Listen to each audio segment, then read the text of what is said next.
Alors bonsoir à toutes et à tous. Donc pour continuer ce cycle de construction du couple, ce soir j'ai choisi de développer avec vous, évidemment avant que j'oublie, le cours est dédié à l'Ilou Nishma de Raphaël Chai Ben Yael et de Étoile Badona. De développer une partie, c'est que quand bon, on a parlé du Yetzara dans le couple, on a parlé de la bonté, on a parlé du respect. Maintenant, on doit parler de un petit peu comment gérer les crises, comment gérer les situations. Parce que malheureusement, souvent les gens, ils croient que quand ils ont fait un peu d'effort, qu'ils ont été gentils, sympathiques, et que ça n'a pas forcément marché, alors ça veut dire que c'est foutu, et que c'est plus la peine, et qu'on n'y arrivera jamais.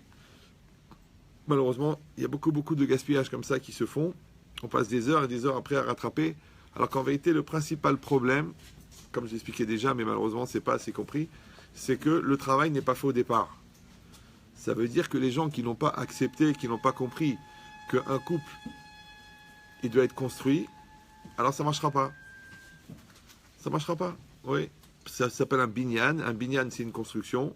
Ça veut dire que jour après jour, il faut mettre en place des choses, il faut travailler pour la communication, travailler pour la solidarité, travailler pour la compréhension. Même la compréhension, c'est-à-dire même quand quelqu'un dit quelque chose, que j'ai compris ce qu'elle a dit, ce qu'il a dit, ça a l'air basique, ça a l'air débile. Et pourtant, les gens sur les bases de quiproquos, de malentendus, qui créent des souffrances, des distances, sur la base simplement du travail, en fin de compte. Alors, il y a un cours qui existait qu'en audio, qui s'appelait Redémarrage du couple. J'ai complètement oublié ce qu'il y avait dedans, mais je sais qu'il était sur la base de ce texte, donc je vais essayer de le faire avec vous, et au pire, ça sera bien, au pire. Donc d'abord, d'arriver à comprendre que la vie de couple, c'est un redémarrage permanent. C'est-à-dire, les gens croient que la vie, c'est un long fleuve tranquille, et puis quand on a fait ce qu'on avait à faire, après, c'est fini. En vérité, c'est faux. Tous les matins, on se lève et on est une nouvelle créature. Comme j'ai expliqué déjà plusieurs fois, Rosh Hashanah, c'est Rosh Hashinui, c'est le commencement du changement. Rosh Chodesh, c'est Rosh Hadash, c'est que tu as une nouvelle tête. Oui, donc c'est exactement pareil. Là, le couple, c'est une série de redémarrages. D'accord? Aujourd'hui, on s'est posé sur le dialogue. Là, maintenant, on a réglé le problème des gros mots. Maintenant, on a réglé le problème combien de Shabbat on passe chez ta mère. D'accord? C'est des choses c'est des pierres par pierre, les choses qui se mettent en place. Maintenant, le sujet en soi qui est abordé, il n'est pas tellement intéressant. Ce qui est intéressant, c'est qu'on va se servir du sujet abordé pour créer encore de la communion. Oui, encore de l'échange. On va encore solidifier le ciment. Ça veut dire que les circonstances, si on croit en Dieu, si on ne croit pas en Dieu, c'est dangereux. Mais si on croit en Dieu, les circonstances en elles-mêmes, elles ne sont pas importantes. Ouais. C'est-à-dire de passer du temps pour décorer la maison ou alors de régler un problème d'éducation, en vérité, il n'y a pas de différence. Pourquoi? Parce que c'est du temps qu'on passe ensemble avec l'intention d'arriver à une volonté commune, l'intention d'arriver à un point de vue commun. Ouais. Et pas de ressortir comme on est venu, c'est-à-dire, écoute, chacun son opinion, de toute façon, on n'a pas la même éducation, déjà, on n'est pas du même sexe, bon, ce qui est déjà louable en soi, ouais, mais en plus de ça, on n'a pas la même manière de penser, et puis toi, tu es plutôt analytique, et moi, je suis plutôt cartésien, et moi, je suis plutôt émotionnel, et évidemment qu'on est différents, oui, mais est-ce qu'on va utiliser la différence, ou est-ce qu'on va subir la différence? Maintenant, au cas où il y a eu, au cas, Chazve Shalom, Alenu Simsilenu, où il y a pu y avoir un clash, oui, ou un stress, ou un mal-être, d'accord? Comment est-ce qu'on fait pour redémarrer? Est-ce qu'on va rester sterbo comme ça? Chacun de son côté? Oui? Ou alors, on va y aller? Alors j'ai l'habitude, moi, des gens disent oui, mais c'est toujours moi qui reviens, et puis lui, il fait jamais d'efforts, ou elle est trop orgueilleuse, elle comprend pas, elle est un peu comme les avions, il n'y a pas de marche arrière. Alors déjà, le premier principe qui est fondamental, c'est d'accepter que votre couple, il est plus important que vous. D'accord? Parce que les gens disent, mais je n'arrive pas très bien à comprendre, mais le couple, c'est elle et moi. Non, le couple, c'est une autre entité qui n'a rien à voir. Ouais. Maintenant, vous deux, vous allez vous investir pour le couple. Vous deux, vous allez vous sacrifier pour le couple. Ouais. Et le couple, il va vous nourrir. C'est que quand moi, je vais m'oublier pour le couple, et moi, je vais dépenser pour le couple, et moi, je vais m'investir pour le couple, d'accord? Alors, le couple, il va être fort. Quand le couple est fort, c'est une référence. C'est une image. Ça veut dire que c'est quelque chose de commun. C'est un peu comme les gens, ils se battent pour la patrie. C'est un concept. D'accord? L'autre, c'est pour l'avenir de sa société. D'accord? Ben, quelqu'un, il se bat pour son couple. Ça veut dire que quand les deux personnes, elles se mettent en situation de dire, maintenant, on va créer quelque chose qui n'existait pas. Parce qu'il y a deux égoïsmes, il y a deux orgueils, il y a deux familles, il y a deux cultures, il y a deux races, deux espèces. Et nous deux, on veut faire quelque chose. C'est pour ça qu'on s'est mariés, non? Toujours, je leur demande aux gens, mais quand vous vous êtes mariés, c'est un mariage d'amour? Alors, je fais exprès de dire un truc débile. Parce que comment on peut arriver à un tel niveau de haine si on s'est marié par amour? Alors, c'est quoi les gens qui se marient par raison? Donc, c'est quoi l'idée? C'est ça. C'est de dire que les deux personnes, elles sont parties dans un bon esprit, et malheureusement, le Yetzer Hara a fait son travail. Alors, comme les gens ne sont pas assez conscients de l'existence du Yetzer Hara, donc ils sont toujours a posteriori. Et comme lui, il a 6 coups d'avance, donc tu es toujours en train d'essayer de replâtrer, de reconstruire, de retruquer, et tu fatigues.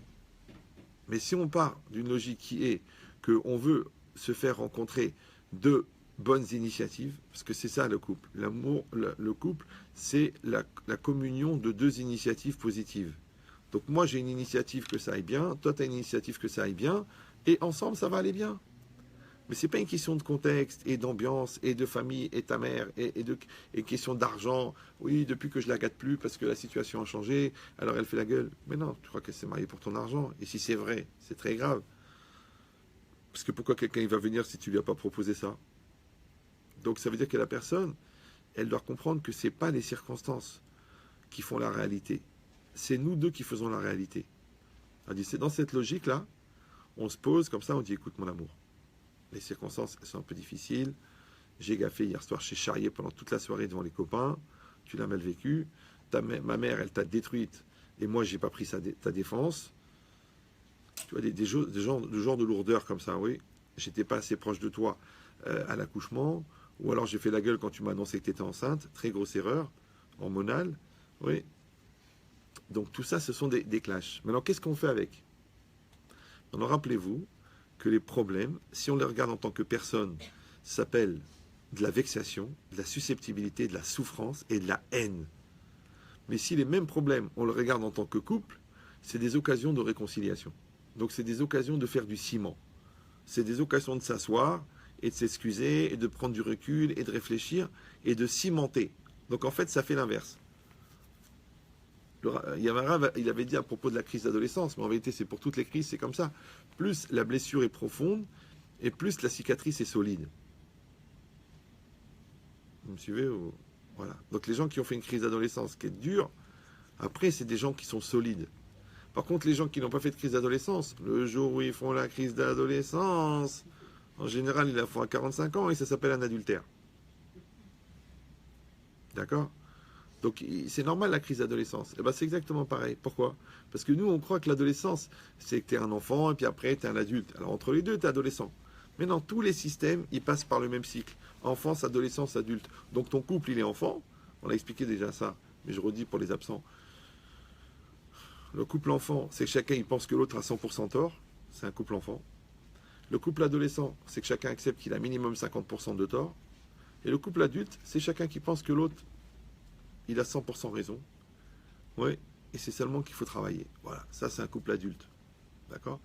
Donc maintenant, puisque ce cycle-là existe, même dans une situation précise, pas la globalité du couple, il va y avoir le comportement d'enfant, d'accord? Je me braque, ou je me vexe, ou j'interprète mal, ou je vis mal la situation. La situation d'adulte, de dire, bon, je vais quand même faire l'effort, quand même. C'est quand même la mère de mes enfants, c'est quand même mon mari, d'accord? Ça c'est l'adolescent, et l'adulte il dit ok, écoute, c'est pas facile, je reviens vers toi, est-ce que tu veux revenir vers moi, est-ce que tu veux qu'on pose les choses, est-ce que c'est dur de se confronter, c'est-à-dire de dépasser la susceptibilité, l'orgueil, la maroquinerie, la tuniserie, c'est pas évident, ouais, mais pour dire, j'arrive pas à supporter je peux pas être mal, j'arrive pas. Il y a des gens, ils arrivent à faire la gueule pendant 3 mois, une semaine, mais même une minute, faut pas supporter. Tu vois qu'elle est pas bien, tu vois qu'il est pas bien, tu peux pas, tu dis pas.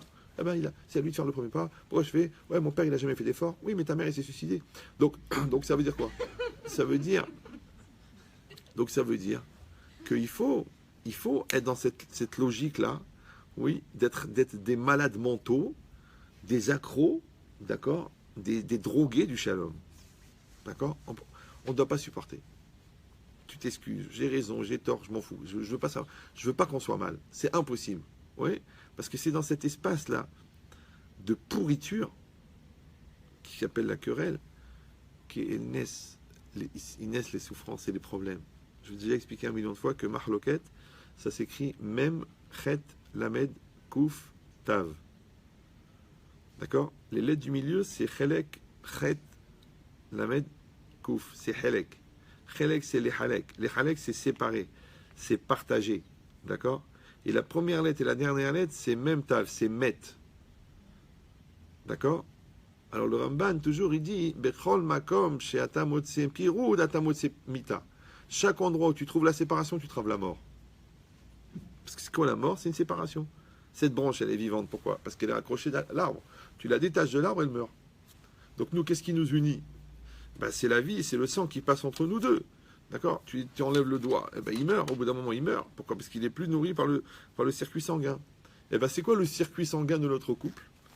Eh ben, c'est l'échange, c'est la volonté, c'est le volontaire, c'est le sourire, c'est le bien-être, c'est les câlins, c'est l'intimité, c'est le sang. Maintenant, moi, si je coupe la circulation sanguine, je te parle pas, je te touche pas, je tourne la tête, je me braque, tu m'énerves, tu m'indisposes, automatiquement, la chose, elle s'éteint et ça fait la mort. C'est ça, mahloket. C'est halek mavet. Ouais, les halek kedelamout. Tu sépares pour mourir. Maintenant, le contraire de séparer, c'est de réunir, c'est d'unir, c'est de faire le un. Et dire, donc maintenant, on réfléchit comment est-ce que la personne, elle remet en place les situations au cas où il y a eu un blocage. Alors la première chose qu'il faut poser ensemble, c'est de redonner la chance. Donc moi je sais, ce que les gens ils vont me dire, oui, mais vous savez combien de fois on a essayé, combien de fois il a essayé. Écoute, si tu veux te suicider, tu le fais maintenant. D'accord? Mais si c'est pour me dire, ça sert à rien, c'est trop tard, vous la connaissez pas, ça sert à rien. Oui. Quand quelqu'un est mort, il est mort. D'accord? Un mort, il est mort. Vous avez déjà vu un mort? Il est mort. Ouais. C'est rare que le mort, il se lève et dit, pour Sabiar. Non, il est mort. Il est mort. Ça, c'est un mort. Ça, il est mort. Le mort, il est mort. Oui. Mais le couple, il n'est pas mort. Ton fils, il n'est pas mort. La situation n'est pas morte. Le magasin, il n'est pas mort. Ça n'existe pas la mort. Quand c'est mort, c'est mort. Mais quand c'est pas mort, pourquoi tu dis que c'est mort? Maintenant, quand tu dis que c'est mort, ou quand tu dis que c'est pas évident, quand tu dis j'ai déjà essayé, quand vous ne la connaissez pas, mais ça sert à rien. Voilà, quand vous serez séparés. Voilà. Là, tu peux dire ça commence à être mort. D'accord? D'accord? Quand maintenant elle parle plus, ça va être mort. Quand elle est dans le coma, c'est mort. Quand toi tu es en prison, c'est pas mal mort. C'est dur l'intimité avec des barreaux au milieu. Ouais. C'est mort. Mais pour l'instant, qu'est-ce qui est mort? Il n'y a rien de mort. Donc même le langage de ça sert à rien, j'ai déjà essayé, vous vous rendez pas compte, vous la connaissez pas, vous le connaissez pas. Même ce langage-là, même cette énergie-là, même ces neurones-là, ils servent à rien. D'accord? Ça veut dire que quand on a dit que c'est la rencontre de deux initiatives, ça veut dire que l'immobilisme est interdit par la Torah. Comme au football. Ouais, il y a une espèce de mauvaise foi qui s'appelle jouer le ballon. Vous connaissez cette expression? Ouais, il leur reste 10 minutes et ils ont deux points d'avance. Ils ne veulent pas prendre de risques. Alors ils n'attaquent pas parce qu'ils ont peur de perdre l'avantage et hop, ils vont revenir en attaque, ils vont leur mettre un but. Alors qu'est-ce qu'ils font? Ils gagnent du temps. Alors au lieu de jouer le match, ils jouent le ballon. On dit jouer le ballon. Ah bah c'est pareil, tu joues le ballon. Ouais, tu fais le sminique. Tu dis ouais, c'est toi, c'est pas évident, c'est difficile, puis j'ai pas la tête. Ou comme les autres, tu dis j'ai besoin de réfléchir. Qu'est-ce que j'ai besoin de réfléchir? Ouais. Le gars, il a un gros problème de couple et tout ça. Et au bout de 3 heures de discussion, j'ai dit bon, alors t'es prêt à faire un travail, t'es prêt à sauver ton couple, t'es prêt à te mettre en mouvement. Voilà, je t'ai prouvé que vous avez rien construit. Le mec, il dit je veux réfléchir. J'ai dit tu veux réfléchir? J'ai dit si t'étais mon fils, je t'aurais mis un coup de hache sur la tête. J'ai dit chaque seconde que tu hésites à dire je vais m'engager, ta femme elle est en train d'attraper un cancer là. Tu la vois pas sa tête qu'elle a? Il me dit ah vous exagérez. Je fais non, je peux être plus méchant encore. Je peux te maudire. Ah vous m'obligez, je t'oblige pas. Je casse ton Yetzerara dans l'espoir que ton Yetzeratov y revient un peu. Parce que pour l'instant je parle à un mur. Et cette logique là, c'est que la violence que j'ai avec toi, c'est la violence que toi tu devrais avoir avec toi. Que toi-même, tu devrais dire, mais de toute façon, à quoi ça sert d'avoir un langage négatif? À quoi ça sert de se rendre immobile? À quoi ça sert de toujours penser que c'est à l'autre de faire les efforts? Jusqu'à quand? Ça sert à rien. Tu trouves que la maison, elle n'est pas rangée? Oui, je trouve que la maison, elle n'est pas rangée. Eh ben, range-la. Ah, mais c'est pas à moi de le faire, chacun son rôle. Et c'est pas grave, elle est fatiguée, elle a couché il y a une semaine. Vas-y, tu mets un petit coup comme ça, tac, tac, tac, tac. Prends une éponge, tac, tac, tac, tac. Qu'est-ce que tu t'en fiches? Qu'est-ce que tu vas dire? Pourquoi je vais le faire? Et à quoi ça sert de le faire? Et puis de toute façon, elle peut le faire? Ok, ok. Mais maintenant, tu l'as fait. Elle rentre dans la salle à manger, elle voit que tout est rangé, tu vois un sourire. Il te donne une pêche. Tu vas prendre la commode en merisier comme ça. D'accord? Et le contraire, elle sort de la chambre, elle est fatiguée, elle vient d'allaiter. Et toi, tu lui dis, premier mot, ni bonjour, ni au revoir. T'aurais pu ranger un peu quand même. Elle se dit, pourquoi je ne suis pas morte pendant l'accouchement? Moi, j'exagère. Un petit peu. Ça ne sert à rien de nuancer les exemples, parce que quand tu nuances les exemples, les gens ils disent oui, mais là, intervention de la clim. Donc, qu'est-ce qui est marqué ici? Que la première chose, c'est de dire, écoute, si on donne une chance, on donne une chance. Maintenant, pour avoir un avenir, il faut que le présent ne soit pas pollué par le passé. On appelle ça en français raser le passé. D'accord? On a vécu des choses, c'était difficile. Maintenant, je ne t'ai pas dit de tout oublier, parce que c'est un peu facile, tu me fracasses pendant des années, après tu viens, tu me dis on tourne la page. Je te dis ok, mais là, pour les 2 semaines qu'on va travailler, d'accord, où on va remettre les choses en mouvement, je t'en prie, c'est pas la peine de laisser allumer Radio Nostalgie. D'accord? Parce que si à chaque fois que je dis viens en avance, tu me dis j'arrive pas à oublier, ouais, tu me dis c'est trop difficile, tu crois que c'est si simple, je suis encore dans la souffrance, j'ai envie de mourir. Alors, qu'est-ce que je fasse? Ouais, où tu décides, où on est? On est ensemble ou on n'est pas ensemble? On fait le Paris-Dakar. Vous savez, il y a 2 places à l'avant, le conducteur et le mort. D'accord? Donc, donc, si le mec pendant toute la route, oh j'aurais pas dû venir, moi je voulais faire le Paris-Barcelone, qui est pas mal, on est dans le Paris-Dakar maintenant. On est dans le Paris-Dakar. Alors viens, on fait le Paris-Dakar. Dis-moi la route, dis-moi les virages. Non, moi je voulais pas venir. Et puis en plus, j'aime pas ton caractère. En plus, tu sens de la bouche, c'est difficile quand tu conduis. Tu vois, t'es là et t'es pas là. T'es là et t'aurais voulu ne pas être là. Ouais. Pourquoi? Parce que tu veux que l'autre, il te demande la pitié. Je t'en prie, mon amour, viens, on fait un effort. Souris un peu, on est ensemble. Grâce à Dieu, on a une belle famille. Et toi, tu continues à faire l'homme chun dans l'espoir que l'autre, il va te demander par pitié d'être gentil. Alors je m'excuse, hein. Vous êtes jeune, je vous le dis carrément. C'est pas normal, c'est pas un luxe d'être gentil, c'est normal. Parce que si ça vous coûte d'être gentil, il faut envisager l'internement. C'est normal d'être gentil. Quand on est des monstres. Quand t'as été violé par ton père quand t'avais 8 ans, toi? T'as grandi dans une cité de voyous. Qu'est-ce qu'il y a? Ton père, il t'a prostitué. Qu'est-ce que t'as d'être méchant? Pourquoi? De quoi?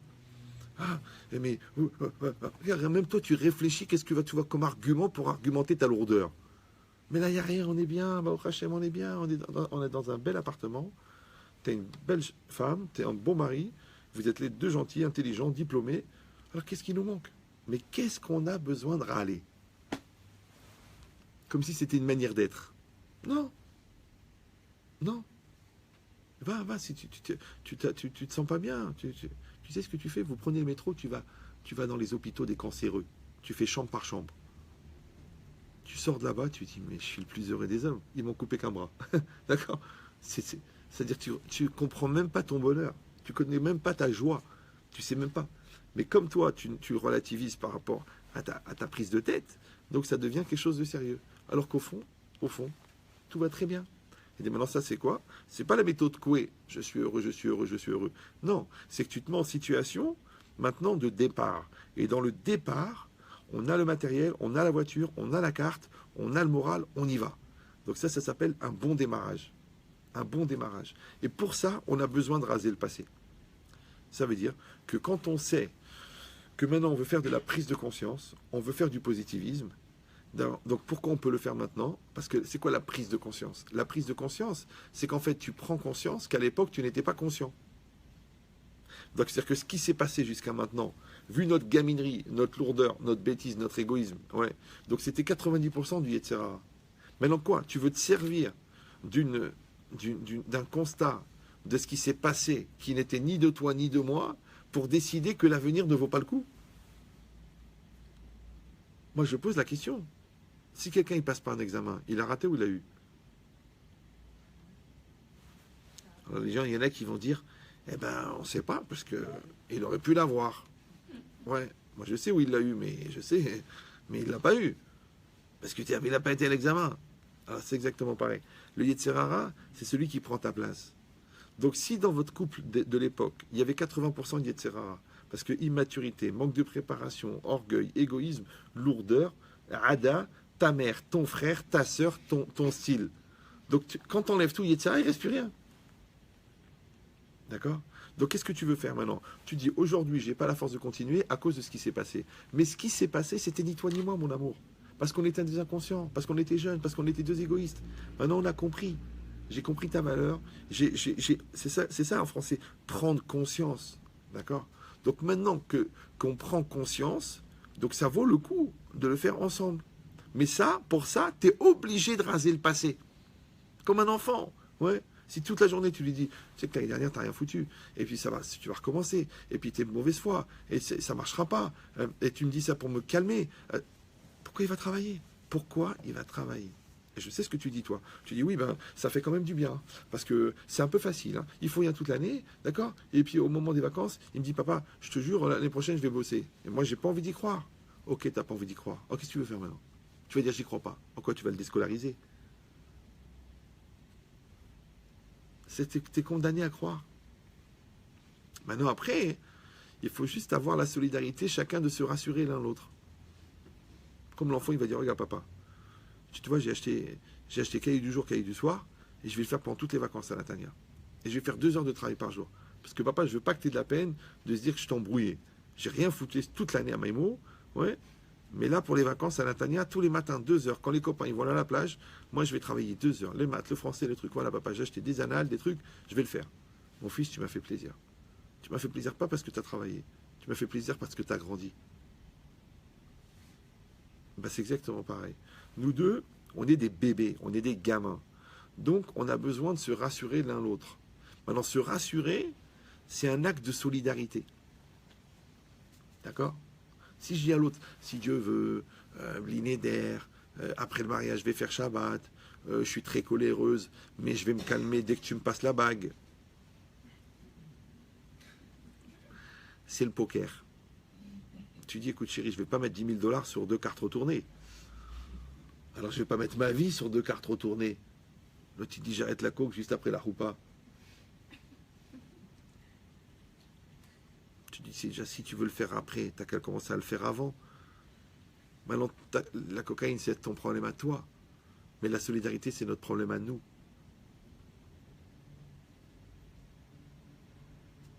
Donc ici, quand on va dire on rase le passé, bien que ça coûte. Ouais. Maintenant, tu as besoin de parler. Alors écoute, prends un quart d'heure et dis-moi toutes les insultes que tu veux. Ou prends un cahier et écris dedans toutes les malédictions que tu voudrais dire. Ou va aux toilettes et vomis toute la race pourrie que tu as dans ton cœur. Mais quand tu reviens, on va travailler maintenant. D'accord? On va travailler maintenant. C'est pas que tu prends sur toi. Vous savez qu'est-ce que les gens ils disent? Ah, moi je prends sur moi. Moi je dis rien. On est pas, nous, on est pour le shalom. Nous, dans notre famille. Non, si tu prends sur toi, mais tu gardes ici la harara, tu la gardes, la saleté, et tu la diffuses doucement. Alors que les gens grossiers, ça sort avec des claques et des coups, et les gens cultivés, c'est de l'ironie et de la cruauté verbale. Parce qu'ils ont de la finesse. Ils appellent ça un pervers narcissique. Oui. Des petits mots comme ça en fin de phrase qui te fracassent. De toute façon, je savais que tu n'y arriverais pas. Bon, c'est bien, tu as essayé. Bah, attends, vous êtes tous des losers dans la famille. Là, tu dis, je vais mourir. C'est bien, tu es sur le bon chemin. D'accord? Donc, pourquoi? Parce qu'en fait, tu dilues ta remma. Tu dilues ta haine. Tu dilues ta vengeance. Tu ne veux pas la sortir d'un seul coup. Ouais? Non, c'est comme le médecin. Il voit. Vous savez, le médecin, il vient. Il y a un furoncle, un espèce de truc, un abcès, un truc énorme comme ça. Alors, le médecin, il dit, écoutez, monsieur, vous savez, je vais inciser, là. Parce que ça sert à rien, on va mettre 1 kilo de pommade, ça sert à rien. Alors, vous savez ce que c'est le pu? Vous savez ce que c'est le pu ou non? Non? Vous savez pas? Non. Le pu, c'est quoi? C'est que quand vous avez une infection, votre corps, il fabrique avec les globules blancs et les anticorps, il fabrique, et ça se cumule pour sortir, et ça sort toutes les toxines qui ont été créées par la maladie. C'est ça le pu. Maintenant, dans la confrontation homme-femme, tous les conflits, tous les malaises, toutes les peurs, tous les stress, ça crée du pu. Le pu, c'est ce que j'ai envie de te dire. Le pu, c'est mon mal vécu de la chose. Le pu, c'est le pu, c'est ma souffrance. Je fais attention. Maintenant, le médecin, il te dit, écoutez, je vais inciser, on va le vider, on va le nettoyer, et après, on va laisser sécher, et après, on va cicatriser. Vous avez compris? Oui, j'ai compris. Donc, ne vous évanouissez pas s'il y a du pu. Ah, mais vous, écoutez, vous croyez que je suis un bébé ou quoi? Alors, j'ai déjà vu, vous savez, hein, j'étais chez les scouts quand même, j'ai vu du sang. Ok. Et là, le gars, le médecin, il dit, ok, bah, si vous le dites, il incise, et quand le puits sort, l'autre s'évanouit. On va se pas crier, ah, je vais mourir, ah, je vais me vider entièrement. Bah, si tu es entièrement fait de puits, c'est possible. Ouais. Non. Et c'est intéressant, parce que quand le puits sort, à la fin, il y a du sang. Quand est-ce qu'on arrête de truquer? C'est le sang. Et qu'est-ce que c'est le sang? C'est ton essence. Qui est Adam ou un Nefesh. D'accord? Donc il faut que tu enlèves toutes les toxines jusqu'à ce que le sang y sorte. Il faut que tu dises tout ce que ça a sur le cœur jusqu'à ce que tu sois rassénéré et que le sang y sorte. C'est-à-dire que le meilleur de toi, il vient maintenant. Maintenant, je suis prête maintenant. Maintenant, je suis prêt. Vous me suivez ou non? Enlève le pu. Alors c'est pareil, on est là en face de l'autre. On a des frustrations, on a des souffrances, on a des peurs, on a des angoisses, on a de l'orgueil. Alors tu sais, écoute-moi bien mon amour. Tu vas dire ce que tu as à dire. Ouais. Moi aussi, je vais te dire ce que j'ai à dire. T'es prête? Mais bien sûr, mon amour, je t'aime, je t'aime. Tu sais, ça va pas forcément te faire plaisir. C'est vrai, mais ce qui compte, c'est qu'on mette les choses à plat, qu'on ait un dialogue franc et tout ça. Attends, réfléchis bien avant de parler. Alors, je vous donne juste un petit conseil. C'est que dans votre recherche objective d'éducation de l'autre par le reproche,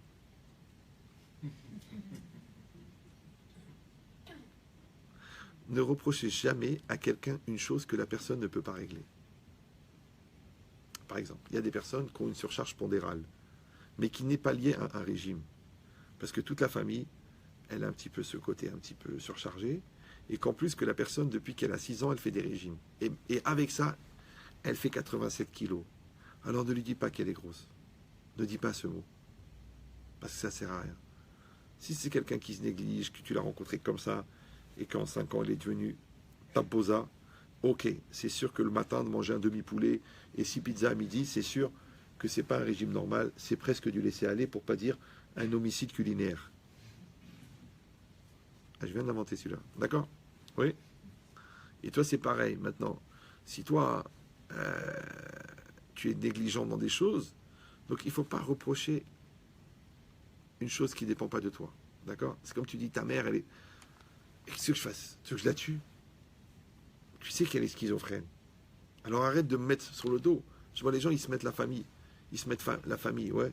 Ouais, ta famille, ta famille, ta famille. Je dis, mais je comprends pas. Si tu penses que c'est ma famille qu'il fallait épouser, pourquoi tu m'épouses à moi? Il fallait épouser ma famille, puisque tu parles toute la journée de ma famille.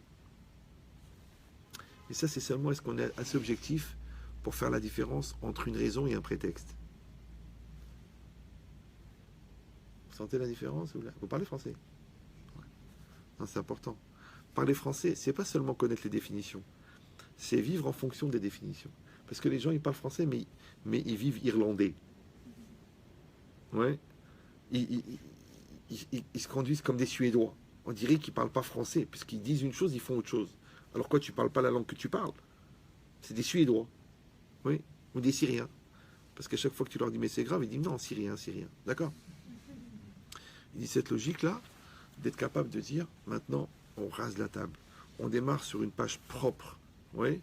Donc, on rase le passé, parce que chaque jour est une nouvelle chance. D'accord? Ça, c'est une base. Après, qu'est-ce qu'il faut faire? Il faut donner à chacun une ligne de crédit. Comme dans la banque. La banque, quand tu crées une société, tu dis, bonjour, je voudrais créer une société. La banque vous dit, écoute, je vous ouvre une ligne de crédit, donc vous avez droit à un certain découvert.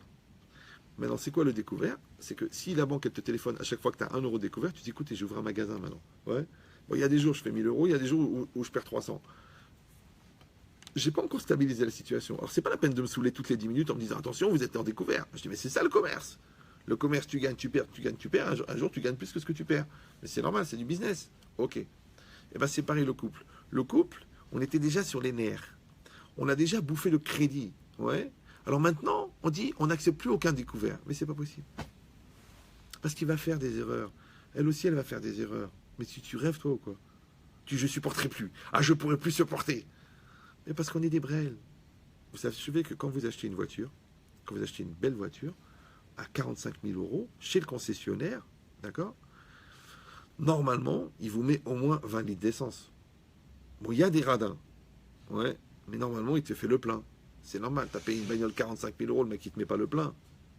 Maintenant, après, le problème, c'est qu'il faut que tu acceptes une réalité physique, une frustration réelle, c'est qu'à un moment, je m'excuse de le dire pour les gens que ça va choquer, il va falloir remettre de l'essence. Vous le savez, ça? Non, parce qu'il y a des gens, au bout de 120 km, enfin, au bout de 500 km, la voiture, elle fait... Et le mec, il se met à crier sur sa femme. Et ben là, tu t'as fait avoir. Ah voilà, t'as acheté une poubelle. Et il s'engueule, il s'engueule, il s'engueule. La femme, elle dit, excuse-moi, mon amour, regarde la jauge. Elle est à zéro. Eh ben oui, elle est à zéro, mais quel rapport? 45 000 euros? Tu crois que je vais remettre de l'essence chaque semaine? C'est un dialogue bizarre, non? Oui, non? C'est bizarre. Eh ben, le concessionnaire, c'est le bon Dieu. Quand tu te maries, il te donne 6 mois de crédit. Gratuit. Il te met de l'essence. Je t'aime, mon amour. On est sur des nuages. Maintenant, si tu es malin, pendant cette période-là où le crédit est gratuit, tu ramasses de l'essence. D'accord? Bonté, gentillesse, dialogue, remise en cause, sympathie, évolution, trouver le rythme, les préliminaires dans l'intimité. Tout ça, c'est de l'essence que tu mets. Du coup, quand tu arrives au bout des 6 mois, ça y est, vous êtes autonome, vous avez appris à pédaler les deux. Mais il y en a d'autres, qu'est-ce qu'ils font? Ils bouffent le crédit. Ils pèsent, ils pèsent, ils pèsent, ils pèsent, ils pèsent. Et quand il n'y a plus de crédit, il dit, bah maintenant, il va falloir me supporter parce que c'est mon caractère. Tu dis, mon amour, si tu me mets de l'essence, moi je roule. Mais si tu ne me mets pas de l'essence, si tu ne mets pas de la bonté, de l'amour, de la douceur et de la compréhension, pourquoi je vais rouler pour toi? C'est comme dans la teshuva, quand tu fais teshuva, les portes elles s'ouvrent, le bon Dieu il est là, on t'envoie un rave juste à côté qui habite, qui t'encourage, ton copain il dit viens on va ensemble au cours, il t'arrive des miracles, tu trouves un boulot qui t'accepte le Shabbat, tu dis c'est trop, c'est trop. Et puis au bout de 6 mois, 7 mois, 1 an, ça se calme un peu. Les épreuves elles commencent. Les gens disent ouais c'est plus comme avant, c'est pas facile. Mais Yabrel, quand tu fais du vélo, quand tu apprends à faire du vélo, au début ton père il te tient. Mais à un moment il va te lâcher parce que c'est toi qui dois pédaler. Mais toi, dès que ton père, tu tombes par terre. Ah, moi, s'il ne me tient pas, moi, j'arrête de pédaler. Mais le bon Dieu, il ne veut pas des handicapés, il veut des autonomes. Alors vas-y, pédale de toi-même. Ouais, c'est comme si toi, tu touches la bourse. Le jour où tu as touché la bourse, tu ne fous plus rien à l'école. Si ton père ne donne pas l'argent de poche, j'arrête de bosser. Écoute, tu es marié, tu as 28 ans, tu as 6 gosses, je vais arrêter l'argent de poche quand même, non? Je vais arrêter de payer le loyer. Et bien, c'est ça la logique. La logique, c'est qu'il ne faut pas vivre sur le crédit de l'autre. Il ne faut pas vivre sur le crédit de la patience de l'autre. Donc, il faut faire ce qu'on a à faire. Mais si quelqu'un dit, je ne fais pas d'efforts, je ne change pas, je n'évolue pas, et à part ça, je suis un adepte du PSG, le PSG, vous connaissez le PSG? Non? Vous savez pas? Je crois pas. Le PSG, ça veut dire peser sur la gueule. Tu pèses sur la gueule des gens. Tu es un adepte du PSG, toi. Ouais, tu arrives en retard et en plus tu gueules. Tu brûles le feu et tu dis à l'autre, tu sais pas conduire. D'accord? Tu bouffes tout et après tu dis, c'était pas bon, tu as raté le plat. Toi, tu pèses sur les gens, toi. C'est grave. C'est ça le PSG, non? Non? Ça va mieux, là. Vous avez compris l'idée ou non? C'est ça qu'il faut comprendre. Il ne faut pas être comme ça. Nous, nos parents, ils n'étaient pas comme ça. Ils perdaient de l'argent, ils disaient rien. On ne pèse pas sur la tête des gens. Je dis, mais je suis là, moi quand je suis là, lève-toi, c'est ma place. Allez, qu'est-ce que ça veut dire ça? Eh oui, je viens, je paye pas et je t'engueule. Voilà. J'essaye de faire un peu coco. Ouais. Cette logique-là, c'est donc ça. C'est que non seulement que je pèse pas, mais en plus je te donne un crédit. D'accord? Bien qu'on a été au bout, bien qu'on est fatigué, bien que des fois on a du mal à y croire, mais on ne peut pas avancer s'il n'y a pas une ligne de crédit. On laisse un découvert à l'autre. Donc il est gentil, il est gentil, il est gentil. Et puis il va dire un mot bizarre, ouais. Et elle vient à l'heure, elle vient à l'heure, elle vient à l'heure. Et un jour, elle n'est pas venue à l'heure.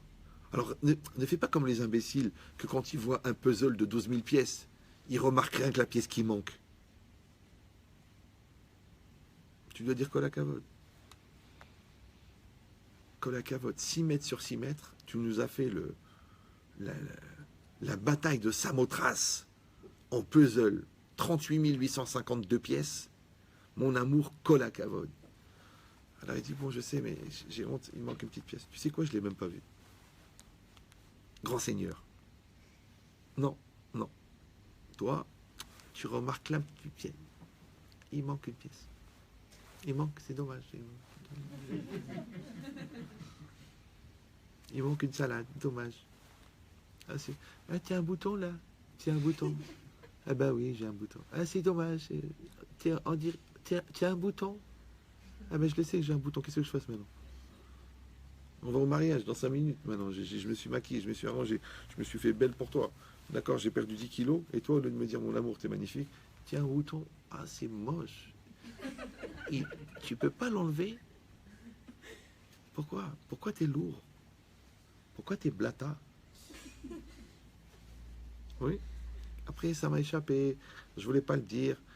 Non, c'est que ton Yetzirah, il est plus fort que toi. Ton jeu, il est nul et ton Yetzirah, il est fort. Alors, qui c'est qui a parlé? C'est l'autre. Donc, ça veut dire que ça s'appelle ouvrir une ligne de crédit. Encore une fois, on veut redémarrer une session, on veut redonner une chance, donc on rase le passé et on met un découvert, un droit de découvert à l'autre. D'accord? Soi-même, on essaie d'être le plus exigeant possible envers soi-même, mais envers l'autre, voir positivement, mettre un esprit positif, accepter la réalité, avancer. Troisième condition. Là, vous avez bien compris qu'on est en train de mettre en place le petit Shulchan Aruch de la reprise de contact. Avant, ça s'appelait la disquette de redémarrage Windows. Tu as bugué ton Windows, tu mets la disquette, tu redémarres. Et bien ça, c'est une disquette de redémarrage de couple. Donc, troisième élément, et ça, c'est un élément qui est très difficile, donc je vous demande d'être très discipliné, c'est que, étant donné que vous avez compris que les 3/4 de ce qui vous est arrivé jusqu'à maintenant, c'était la part du Yetzirah qui est très forte, et que le Yetzirah, c'est pas forcément celui qui fait fauter, c'est celui surtout qui développe les mauvaises qualités qui amènent à la faute. Donc le Yetzirah, il ne te fait pas rater la prière. Il te rend négligent, lourd, il te fait rester jusqu'à 4h30 du matin sur Internet, et le matin, tu as raté la prière. Donc il ne t'a pas fait rater la prière, même si tu veux ou non. Lui, il t'a juste développé les mauvaises qualités qui vont faire que tu rates la prière. Ou il te rend négligent, tu négliges tes affaires, tu négliges tes papiers, tu négliges tes clés, et après tu négliges, et tu dis, les TEF, je les mettrai tout à l'heure. Et la nuit est tombée, waouh, comment j'ai fait pour rater les TEF? T'as pas raté les tefilines, non, t'as négligé. Donc tu négliges pas. Le matin, tu les vois, tu regardes l'heure, allez, je les mets. Tu dis pas je les mettrai, je les prends, mais quoi, je les mets dans la voiture, je les mets dans le coffre, je les mets. Tu rentres dans l'ouragan de la vie, je laisse les tefilines. C'est pareil, tu penses à ta femme, tu dis, je l'aime. Envoie un petit texto. Arrête, tu l'air de quoi, comme ça. Qu'est-ce que t'en as à foutre? Envoie le texto, mon amour, je t'aime. Il faut être inquiet, du coup tu le fais jamais. T'as une impulsion comme ça te monte un truc. Et bizarrement, tu vois que le téléphone il est occupé. Parce qu'elle est en train de t'écrire un texto pour dire, elle est en train de te dire tu me manques trop. Tu vois comment Hachem il fait que les gens qui s'aiment, ils sont en Wi-Fi. Comme tu penses à ta mère, et elle t'appelle. Parce qu'on est en Wi-Fi. D'accord? Donc ici, cette logique-là, qu'il va falloir faire ce qu'on appelle la projection. La projection, ça veut dire que chacun de nous deux va mettre une caméra au-dessus de sa tête. C'est pas facile. D'accord? Je vous ai expliqué déjà à peu près 11 282 fois que le moussard n'est pas une marque de moussard rasé. Oui. Le moussard, c'est une caméra que tu mets au-dessus de la tête pour te regarder vivre. Par exemple, là, je vous parle, en même temps que je vous parle, je m'écoute parler. C'est pas parce que je m'adore, j'adore m'écouter. Non, parce que je regarde l'heure qu'il est, vos têtes, si vous ennuyez, si je suis en retard sur le truc, si j'exagère, si je reste dans le cadre, si je ne suis pas sorti du sujet. C'est normal. Ça s'appelle le moussard. Alors c'est pareil, maintenant toi tu veux parler à ton fils, tu réfléchis, je l'aime, je veux le construire, je veux l'aider. Je suis dans un bon esprit, je veux l'épanouir, et maintenant j'ouvre la bouche. Sinon, qu'est-ce qui va sortir? Les nerfs, la rancune, la déception et les engueulades du fait que tu as été déçu par le livret scolaire. Voilà. Donc c'est-à-dire que si tu n'es pas toi dans la dynamique positive de faire le bien, c'est sûr que tu vas être dans la dynamique négative. Minimum de te laisser aller et maximum de faire le mal. Donc maintenant, la capacité en conscience et en vigilance d'être certain que c'est toi qui parles, c'est toi qui penses, c'est toi qui agis et c'est pas ton Yetzirah, il faut une caméra. Donc, toi, tu mets une caméra au-dessus de ta tête, ta femme, elle met une caméra au-dessus de la tête, et à chaque fois que tu veux parler, que tu veux agir, ou que tu veux penser, ouais, réfléchis, est-ce que ce que tu vas faire maintenant, c'est bon pour ton couple ou mauvais pour ton couple? Je sais que ça a l'air bizarre, ça fait un peu formel. On n'est quand même pas des robots, oui, mais je peux vous dire que qu'est-ce que c'est un rachat? Un rachat, c'est un robot du Satan. La preuve, chaque fois, ah, c'est pas ce que je voulais dire, les mots ont dépassé ma pensée, c'était plus fort que moi, je n'étais pas moi-même, je sais pas ce qui m'a pris, ne tiens pas compte de ce que je t'ai dit, je l'ai dit mais je le pensais pas. Et ouais, combien on peut être un zombie, un mort-vivant? Donc je te dis pourquoi? Parce que t'as pas allumé la caméra. Allume la caméra. C'est comme les deux, on est en train de s'engueuler. Ouais, toi, et ta mère, elle rentre. Elle rentre, tac. Bonjour les enfants. Dis-moi Myriam, pour Shabbat, comment ça se passe? On prend les enfants? Alors ta femme, elle te dit, je comprends pas chérie, t'es en train de m'engueuler. Ben continue. Ah, pourquoi quand il y a ta mère, ça change? Tu sais pourquoi? Parce que l'autre, le regard de l'autre, c'est la conscience. Le regard de l'autre, c'est je vais être jugé. Alors moi, je te donne un conseil. Si ça peut t'aider, c'est qu'avant, au lieu d'attendre que le regard de l'autre te juge, tu peux te regarder toi-même. Ça va plus vite. Vu que toi, tu es tout le temps là. Donc c'est ça la caméra. Ouais. Tu mets une caméra au-dessus de ta tête. Et il te montre une pulsion. Tu dis, attends, qu'est-ce que je veux faire là? Là, je veux te dire un message. Je veux régler un compte. Je veux me défouler. Je veux insulter. Je veux construire. Je veux mettre de la confiance. Qu'est-ce que je veux faire? Avant de parler. Parce qu'après que tu as parlé, les mots ne t'appartiennent plus. Alors tu vas passer ta vie à essayer de recoller les plâtres. Ouais. Le mec, il te dit, il faut ce type de ciment pour le mur. Putain, tu dis, il est cher, je vais prendre l'autre truc. Mais ça, c'est de la colle à carrelage, monsieur. C'est pas parce qu'elle est en sol qu'elle est adaptée. Donc là, il faut du ciment, tu mets du ciment. Ah, mais c'est vachement cher. C'est cher, mais c'est solide. Ça, c'est pourri. Ça va faire fondre le mur en dessous. Parce qu'il y a un dissolvant dedans. Et ben, c'est pareil. Avant de parler, tu réfléchis. Qu'est-ce que je vais dire là? Qu'est-ce que je vais dire? Là, je sens que je suis vexé. Là, je sens que je suis fatigué. D'accord? Là, je sens que je suis énervé. Donc, je vais dire une bêtise. Je sais que je vais dire une bêtise. D'accord? Donc, je vais reformuler la chose. Je vais dire, je vais pas dire, j'en ai marre que tu arrives en retard. Je vais dire, je préfère quand tu arrives à l'heure. J'adore quand tu arrives à l'heure. Ouais? Ça veut dire que tu peux reformuler la chose en positif plutôt qu'en négatif. Bon, je vais vous dire la règle. Mais encore une fois, ça demande quand même un certain travail. Je vous dis la vérité, c'est pas un truc qui se ramasse par terre. C'est que tout ce qu'on peut obtenir par les pressions, on peut l'obtenir par les encouragements. Ça va? La seule différence, c'est que quand toi, tu mets la pression, toi, tu es confortable, tu es bien. Parce que quand moi, je te tords le nez, franchement, j'arrive pas à comprendre pourquoi tu te tords de douleur, parce que je sens rien. Franchement, je sens rien du tout. Ça me fait rien. Attends, excuse-moi, j'essaie de finir le tour complet. L'autre, elle va mourir, il va mourir. Moi, je sens rien. C'est normal, c'est moi qui tords. Donc, ça veut dire quoi? Ça veut dire que quand moi, je mets la pression, moi, je suis bien. Parce que c'est toi qui subis. Par contre, encourager, c'est difficile. Parce que pour encourager, il faut se mettre la pression. Parce que c'est facile de se débarrasser. De dire, allez, va dans ta chambre. Pourriture. Mais de dire, écoute, mon fils, assis-toi, il faut qu'on parle. C'est quoi ces notes? Je comprends pas, je t'ai fait confiance. Tu m'as dit, papa, achète-moi le VTT. Ce trimestre, je vais être à fond. Ouais, j'ai vu, tu étais à fond sur le VTT. Ouais. Je peux lui dire, non, tu sais quoi? Allez, casse-toi. Je suis déçu. Tu sais quoi? Je suis déçu. Je crois plus en toi. Fais attention, tu habites au 8e étage. Le père, c'est le repère. Faudrait pas qu'il perde le sens de l'altitude de la mer, hein, qui est à 0. Donc c'est marqué ici. Que toi, tu vas mettre une caméra pour savoir si c'est toi qui parles ou c'est ton Yetzirah qui parle. Toi, tu vas mettre une caméra pour savoir si tu es en train d'agir selon toi-même ou selon ton Yetzirah. Tu as dit à ta femme, tu arrives à 8 heures. La cliente, elle vient à 7 heures. C'est l'heure où tu dois partir. Est-ce que tu vas lui dire, excusez-moi madame, j'ai un rendez-vous très urgent? Ou tu vas dire, bon, c'est pas grave, je lui expliquerai.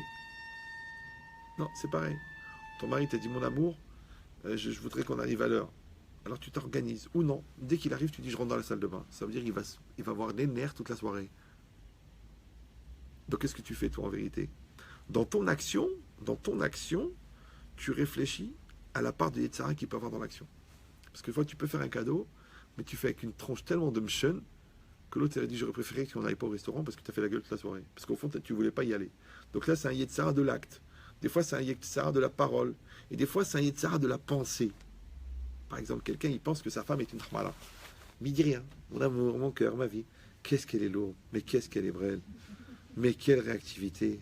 Elle est dans le coma ou quoi? C'est quoi ce QI? C'est quoi cet oiseau là? C'est quoi? Mais il dit rien. Toujours un genre sympathique et hypocrite. Et bien finalement, bizarrement, il a une femme, comment on dit en français? Laxative. Vous voyez ce que je veux dire ou... Tout le temps, qu'est-ce que tu fais? Pourquoi tu es comme ça? Pourquoi tu me dis rien? Pourquoi tu m'appelles pas? Mais pourquoi elle est laxative? Vous savez ça ou non? Pourquoi une femme, elle est sciente? Vous savez pourquoi? La vraie raison, vous savez ou non? Vous savez pas? C'est vrai? Parce qu'elle est amoureuse. Non, parce qu'elle se sent pas aimée. C'est la même chose. Ouais. Elle se sent pas aimée. Je comprends pas, mais qu'est-ce qu'elle veut? Mais qu'est-ce qu'elle veut? Elle se sent pas aimée. Une femme qui se sent pas aimée, elle est dangereuse. Une femme qui se sent aimée, elle peut porter le monde entier sur sa tête. Mais si elle se sent pas aimée, t'as beau lui dire, mais si elle le sent pas, tu vas payer très cher. Et si tu vas dire, mais alors qu'est-ce qu'on fait si on l'aime pas? C'est une vraie question. Qu'est-ce que tu fous là? Et tu vas dire, qu'est-ce qu'il faut faire? Ben, il faut arrêter d'aimer comme un bébé, de l'aimer comme une pomme. Tu dis, j'aime les pommes, j'aime la pizza, et après, j'en peux plus, j'en ai trop mangé.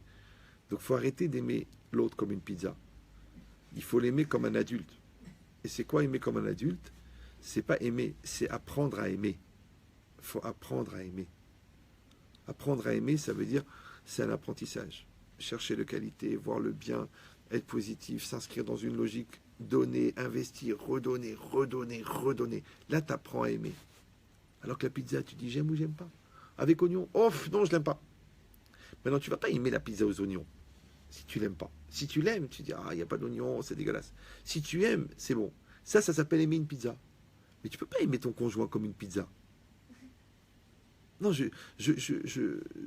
j'exagère un peu parce que j'ai plein de gens comme ça. Ils me disent bon, qu'est-ce que je fais, Raph? Voilà, je l'aime plus. Je dis mais je sais pas ce que c'est. Si plus aimer, ça veut dire arrêter d'aimer comme t'aimais, mais tu l'aimais pas. Parce que quand t'aimes une pomme, t'as vu dans quel état tu la mets? Tu prends une belle pomme de chez Fauchon. Tu dis tiens, je vais me faire un kiff. T'achètes la pomme à 19 €. Elle est belle. Elle est belle. Elle est parfaite. Elle est calibrée. Elle est colorée. Elle est brillante. Tu ne sais pas qu'est-ce qu'ils mettent dessus pour qu'elle soit brillante comme ça. Tant que tu la regardes, elle est super. Mais si tu commences à la manger, elle devient moche. Au début, elle fait un petit peu genre logo Apple. Ouais. Et puis après, c'est un trognon. Et puis après, elle s'oxyde. Et puis après, tu l'oublies une semaine derrière un placard. Je peux te dire que quand tu la ressors, tu fais comme ça. Tu fais... Pourquoi? Parce que tu l'as aimée comme une pomme. Alors un jour, tu peux plus la voir, vu qu'elle s'est flétrie.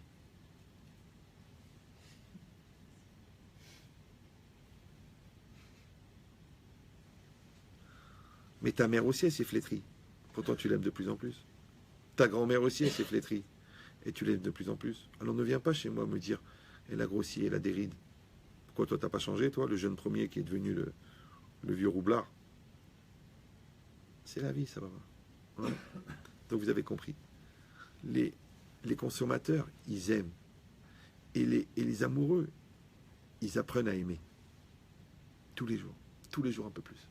Et bien bizarrement, ouais, quand tu apprends à aimer, non seulement tu aimes de plus en plus, mais tu deviens même accro-dépendant. Tu as besoin du sourire, tu as besoin de la voir, tu as besoin qu'ils te disent bonjour, tu as besoin d'entendre sa voix. C'est-à-dire que tu es devenu un malade, un drogué, un amoureux. Ou non.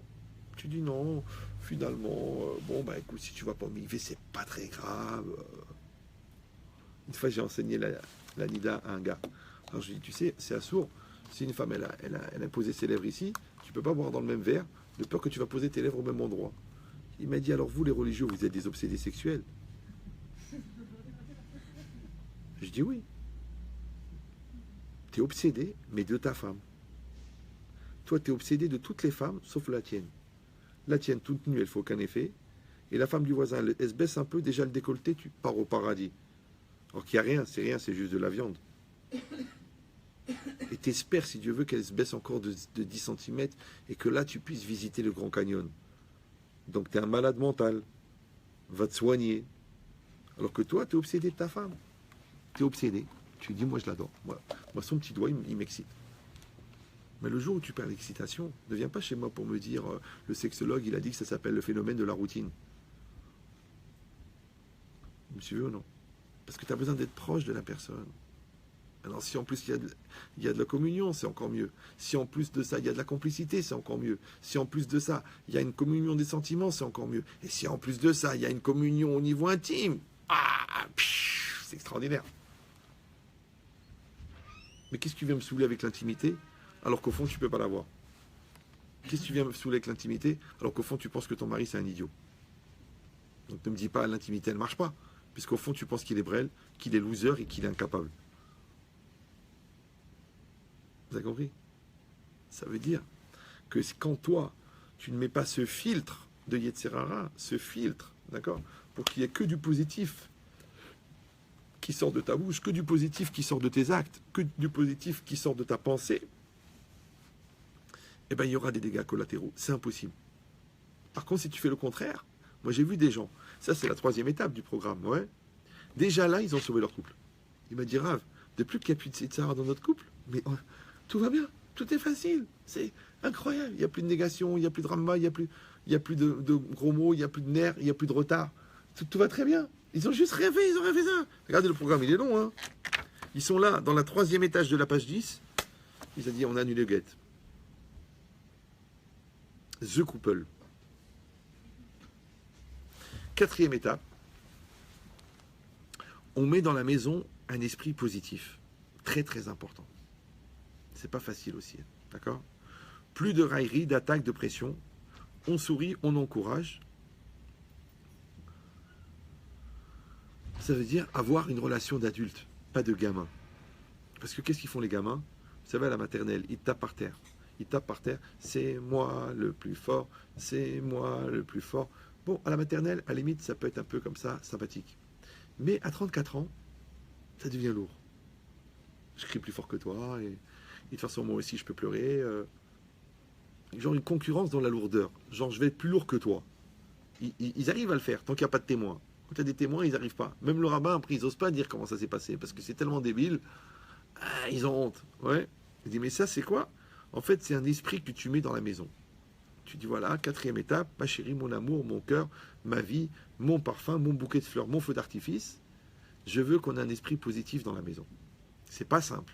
Oui, encore une fois, il va peut-être le fabriquer de manière artificielle. Parce que vu qu'on a souffert et vu qu'on s'est pris la tête, ça peut être difficile. Mais je vous donne le secret, c'est très simple. C'est une histoire. Le papa, ouais, il a eu un problème cardiaque. D'accord? Comme il a eu un problème cardiaque, alors on lui a fait un pontage. Maintenant, le pontage, c'est quelque chose de sérieux. On ouvre le thorax, on fait des greffes dans le cœur, c'est du sérieux. Donc après le pontage, il a besoin de 3 semaines de convalescence. Il est dans une maison de repos, convalescence post-opératoire. Super. Maintenant, le problème, c'est que le papa, c'était le patron du magasin. Et qu'il y a 9 magasins. Donc le comptable, il appelle, et il appelle la fille, il dit, écoutez, passez-moi votre père, parce qu'on a des grosses décisions à prendre au niveau du magasin. La fille, elle dit, écoutez, mon père, il est en convalescence maintenant. D'accord? Vous le laissez tranquille. Je dis, mais non, mais c'est très important, on risque de couler le magasin. Il dit, mais s'il meurt, qu'est-ce qu'il va faire avec son magasin? Il va rien faire. Donc maintenant, le médecin a dit, aucune contrariété, aucune pression, rien. Donc, vous laissez mon père tranquille. Donc la fille, elle fait barrage pour que le père soit tranquille. Vous sentez l'histoire ou non? Voilà. Et bien, quand le couple, il a souffert, quand le couple, il a eu de la remise en cause, quand le couple, il a fait des efforts, il est en convalescence post-opératoire. Parce que c'est pas évident de se remettre ensemble, c'est pas évident de se remettre en positif, c'est pas évident de se remettre en situation de travail. Donc on a fait un pontage, puisqu'on a créé un pont entre nous deux. Oui, donc il faut laisser le couple se reposer. Ça va? Il est en convalescence. Il a besoin de calme. Il a besoin de repos. C'est ça l'esprit positif. Par exemple, quand je reçois les gens et tout, moi je le ferai presque plus parce que c'est trop épuisant. Tout à l'heure, j'ai reçu un couple pendant 5 heures. Mais quand ils sont partis, j'ai eu une faiblesse. J'ai été dormir, j'ai dormi pendant 4 heures. Mes enfants, ils m'ont dit, papa, t'as ronflé. Quand je suis très très fatigué, je ronfle. Maintenant, j'étais bien. Hein. Mais 5 heures avec un couple, c'est à peu près... Pour un conférencier de mon niveau, c'est à peu près 62 conférences de fatigue. Parce que c'est comme si les deux personnes, ils viennent chacune avec 62 grenailles dégoupillées comme ça. Il te dit, vas-y, dis-moi un mot qui me dérange. Vas-y, remets-moi en cause. Demande-moi de faire des efforts. Hein? Pendant 5 heures. C'est-à-dire que tu te bats pour eux. Parce que eux, moi j'en ai rien à faire, et bien qu'elles s'en aillent, et s'il n'est pas content, tu le mets à les crever les deux. Le problème c'est qu'il y en a toujours un qui veut sauver l'histoire, et un qui fait genre le fier ou la fière. Un qui voulait absolument avoir un rendez-vous, l'autre qui dit de toute façon, vous savez, je suis venu pour lui faire plaisir. De toute façon, j'y crois plus. Eh bien si tu n'y crois plus, achète une corde et un tabouret, allez, j'offre le tabouret. J'exagère, mais des fois on est tenté quand même. Quand on voit certains niveaux de lourdeur, on bénit la gravité terrestre, l'attraction terrestre. Tu dis, ah, celui-là, il va vite descendre. Il faut juste trouver une corde. D'accord? Mais c'est ça l'idée. L'idée, c'est que... Je ne sais plus de quoi je parlais.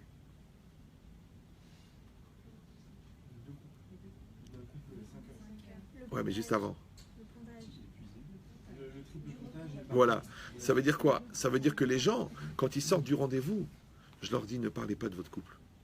Parce que là, on a fait un remue-ménage, on a fait de la remise en cause, on a parlé personnellement et ensemble. C'est épuisant. Alors maintenant, ne parlez pas dans la voiture. Mettez de la musique, ne pensez à rien. Ce soir, laissez couler l'histoire. Laissez redéposer les pommes de terre en bas du pot-au-feu. Et demain soir, vous dites, bon, qu'est-ce que tu penses de ce qu'il a dit?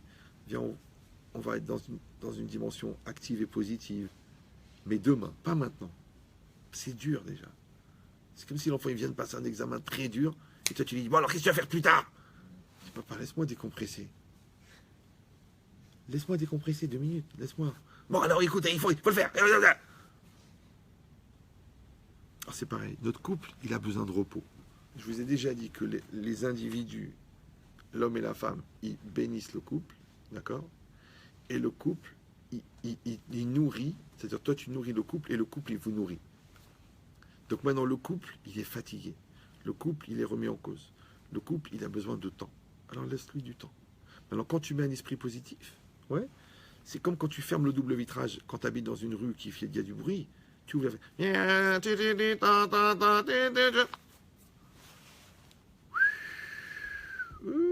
Comme ils ont fait les casques maintenant noise, là, je sais pas comment ça s'appelle. Tu n'entends plus rien. Ça te fait 2 bosses de chaque côté. D'ailleurs, ça s'appelle boss. Ouais. Tu n'entends rien. Et tu vois les deux en train de s'engueuler à côté. Tu es en dehors du truc. Eh ben c'est pareil. Ouais. Votre couple, il a besoin maintenant de cet endroit-là. Ça veut dire quoi? Ça veut dire que c'est un esprit positif, actif, pour faire du bien. Ça, en français, ça s'appelle « Je ne cherche pas à gagner, je veux être bien avec toi ». D'accord? Pourquoi? Parce qu'il n'y a pas de guerre sans ennemi. Il n'y a pas de combat sans combattant.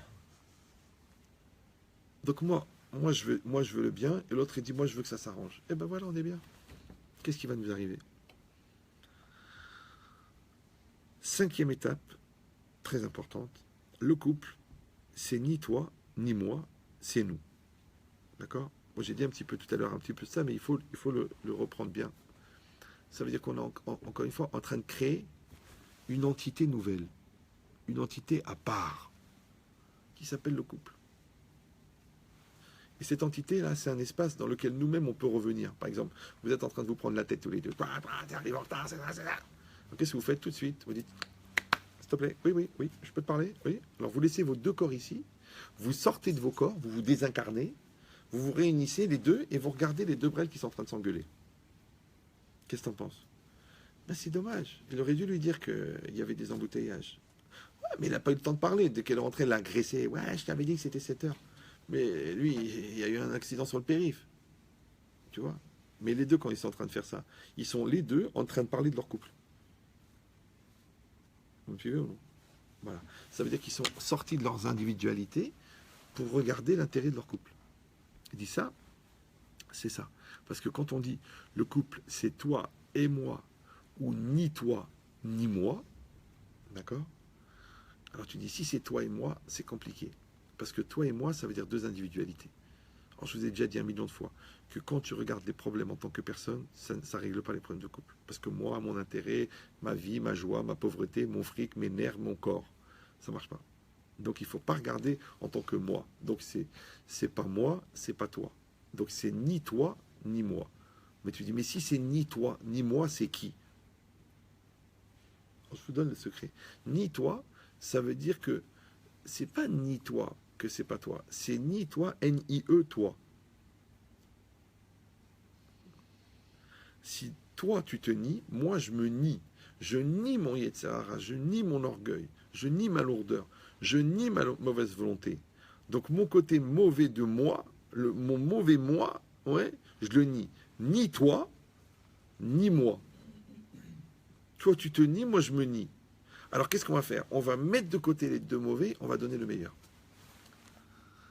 Donc c'est ni toi ni moi. Ça va? C'est comme si tu veux faire l'amida. Tu veux faire l'amida, tu dois en même temps penser aux mots de la prière, en même temps penser que tu es devant Hachem, mais en même temps penser à lutter contre les mauvaises pensées. Ouais. Et lutter contre, penser à des lourdeurs. Et lutter à faire ta petite thérapie personnelle. Et lutter de se dire, mais combien il a payé sa voiture? Donc, quand tu es concentré dans l'amida, ça s'appelle Asetov, mais quand tu luttes contre les pensées qui te sortent de l'amida, ça perd surmera. Donc écarte-toi du mal et fais le bien. Donc c'est ça, ni toi, ni moi. C'est-à-dire que quand je vais retenir le mauvais, je vais donner le meilleur. Maintenant, le mauvais, je m'en charge. C'est ça mon travail. Moi, en tant qu'homme, j'ai mon travail à faire sur mon Yetzirah. C'est mon travail à moi. Mais l'autre n'est pas obligé de subir mes erreurs. Et moi, en tant que femme aussi, j'ai des gamineries, j'ai des lourdeurs, j'ai des bêtises, j'ai des entêtements. Mais ça, c'est mon problème à moi. Je ne suis pas obligé de distribuer ma médiocrité aux autres sous prétexte qu'on est marié. C'est pour ça qu'on va seul aux toilettes. Pour ne pas faire profiter les autres de ta crasse. La crasse, je la gère. Je la gère moi. D'accord? Toi, c'est pareil. Tu as des soucis au travail, tout ça. C'est pas la peine d'angoisser ta femme. Tu travailles, tu trucs, et quand tu arrives à la maison, là, ta caisse, tu la laisses dehors, avec les soucis. Et tu rentres à la maison, le but de ma vie, le projet de mon bonheur, voilà, c'est ici. La crasse, elle est dehors. Toi, c'est pareil, tu es stressé au travail. Alors, si vous voulez échanger et tout ça, vous demandez la permission. Est-ce que tu veux qu'on parle un petit peu de ça? Ok, mais déjà qu'on a pris des forces. On a passé un bon moment, je t'aime, tu m'aimes, on est bien, on s'est détendu, j'ai apprécié ton repas, et tu es magnifique aujourd'hui, et on a passé une bonne journée. À part ça, je voulais te dire, j'ai eu un petit souci au travail. Ok, mon amour, vas-y, donne. Parce que je suis bien, je suis rechargé. Et moi aussi, je suis un peu stressé parce que la banque, elle a refusé. Viens, on en parle, c'est normal, on est solidaire. Mais tu as vu ce qu'on a fait là, la chronologie? D'abord, on a pris des forces, après, on a partagé la charge. Mais les gens, ils font pas comme ça. Les gens, ils ne te préviennent pas, ils te mettent un sac sur le dos. De toute façon, on est mariés, c'est ça la solidarité. T'as compris maintenant? C'est mon caractère, c'est mon fric, c'est mes dettes, c'est mon stress. C'est ma dépression, c'est ma jeunesse. Allez, tiens, prends le sac. C'est ça le mariage? Ah bon? Non. Le mariage, c'est de la solidarité. Maintenant, quand la solidarité est mise en place, tout est facile après. On peut tout supporter, on peut tout accepter. Le dépôt de bilan, la dépression, le deuil, parce qu'il y a déjà la solidarité. Mais s'il n'y a pas la solidarité, Ça s'appelle de l'égoïsme en communauté. C'est-à-dire, moi, je suis égoïste et je vais t'utiliser. Et toi, si tu veux, c'est optionnel. Tu peux toi aussi m'utiliser par égoïsme. C'est pas de l'amour, ça. C'est la mutualité des égoïsmes.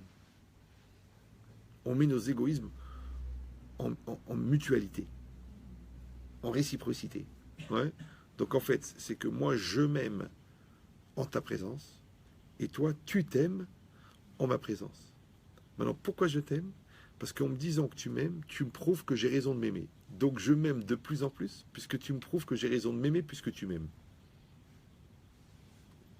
Maintenant, les gens qui s'aiment de plus en plus, les gens qui s'aiment de plus en plus, les gens qui s'aiment de plus en plus, ils finissent par semer ailleurs. Puisqu'ils s'aiment, ils s'aiment, ils s'aiment. Parce qu'ils vont trouver une folle ou un fou qui va leur dire, mais tu sais, t'es gaspillé avec un gars comme ça, c'est un loser, viens avec moi, tu seras heureuse. Moi aussi, je suis marié avec une folle, je vais divorcer, tu vas divorcer, et tu verras, on fera des choses extraordinaires. Et après qu'il a mangé la tarte, et qui se dit, attends, je vais pas me prendre la tête avec une fille de 38 ans, qui a 3 gosses, ça va, elle m'a donné ce qu'elle pouvait me donner, qu'elle s'étouffe avec sa avéra et sa culpabilité. Ça existe, ça s'appelle des pourritures. C'est pas rare. Je vous dis un truc rigolo. Enfin, je sais pas, c'est pas très rigolo. J'ai fait un cours cette semaine dans une ville de province. Et il y a une dame, je la connais, je sais qu'elle a divorcé et tout ça. Oh, c'est une jolie femme. Mais elle est maman, elle est très belle. Et juste en sortant, j'ai vu un gars, genre célibataire endurci. Et elle, je voyais comment elle réagissait. J'ai vu que le gars, il était en train de lui faire du rentre-dedans. Et moi, qu'est-ce que j'ai fait? Je supporte pas ça.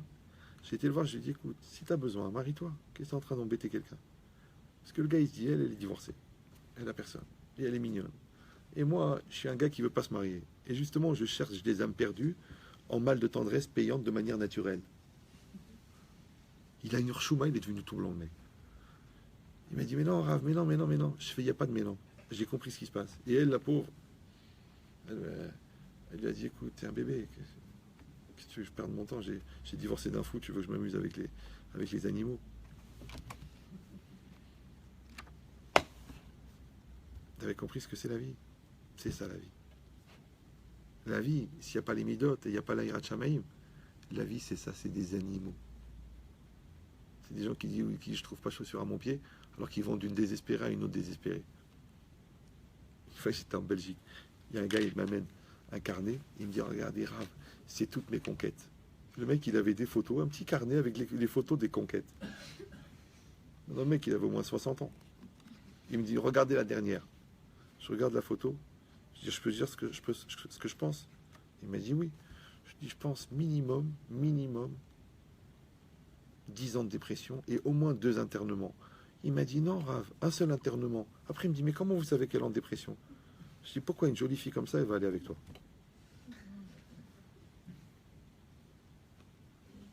Voilà le genre d'animaux qui traînent dans la jungle des célibataires. Et ça, c'est quoi ça? C'est de l'égoïsme. C'est juste de l'égoïsme. C'est rien que ça. Alors c'est exactement pareil. Que le gars, il peut pas se marier parce qu'il est égoïste. Et celui-là, il peut pas rester marié parce qu'il est égoïste. Donc si on n'a pas pris sur soi de lutter contre son égoïsme, tu sais que c'est le cancer du couple. Maintenant tu dis, oui, mais ma mère, elle a supporté. Mais ta mère, elle t'a mis au monde. Elle peut supporter. Mais l'autre, elle t'a juste épousé. C'est une formalité rabbinique. Donc il faut que tu lui donnes envie de rester marié. Maintenant, tu vas être tellement extraordinaire, tous les jours en se levant, elle va dire, mais attends, mais j'ai touché le gros lot. Et c'est pareil pour toi. Toi, tu vas être tellement extraordinaire, tu dis, oui, mais c'est dur d'être extraordinaire, et puis on ne peut pas toujours être au top, et puis...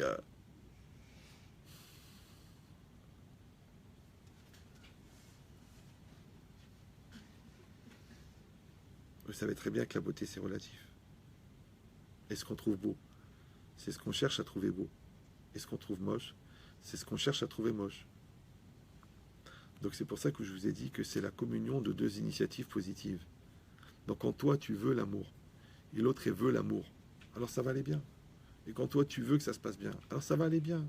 Et quand toi tu veux voir le côté positif, alors il y a des côtés négatifs. D'accord, mais t'as qu'à zoomer sur le positif. Et donc le négatif il est flou.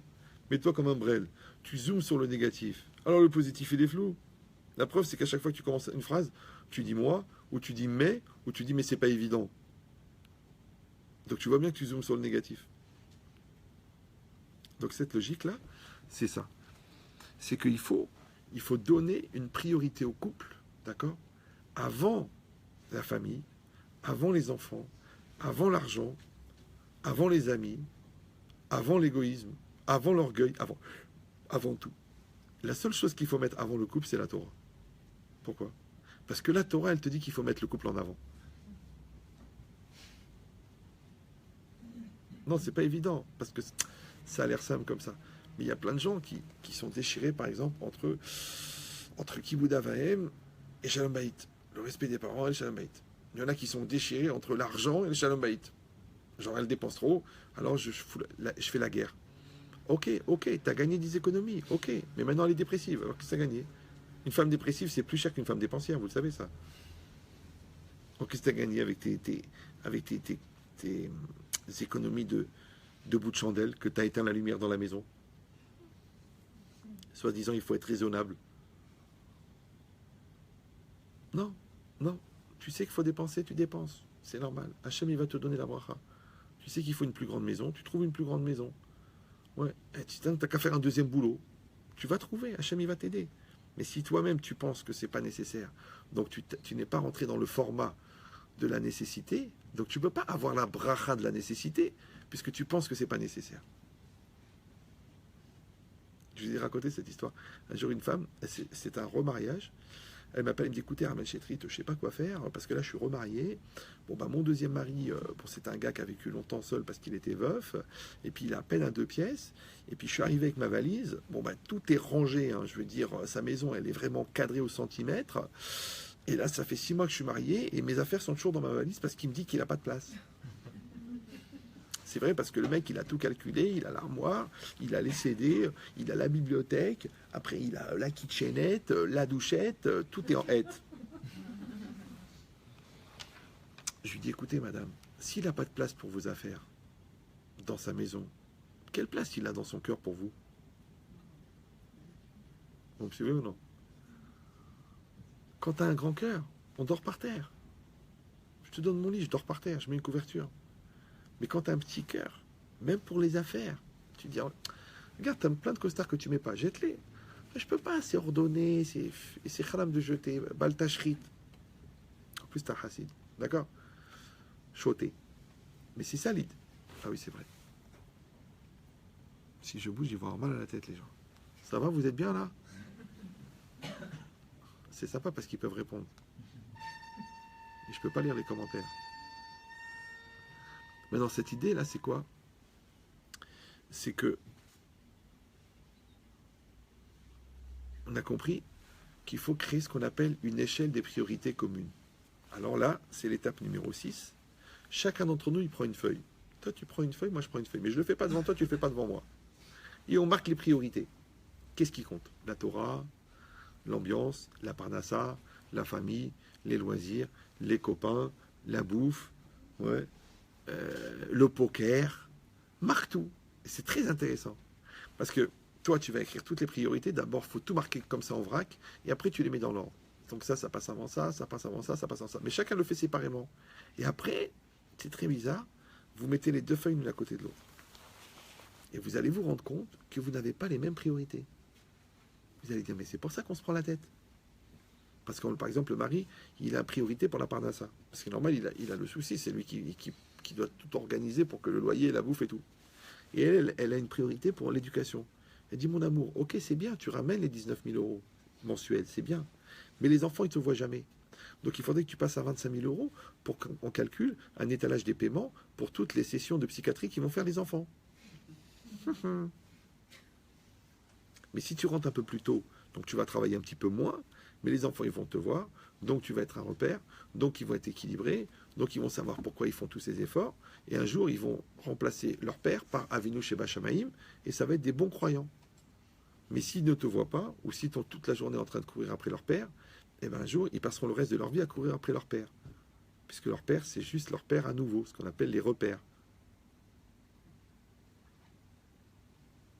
Donc elle pense à l'éducation, toi tu penses à l'argent. Maintenant, toi tu as raison, la parnassa c'est important, et toi tu as raison, l'éducation c'est important.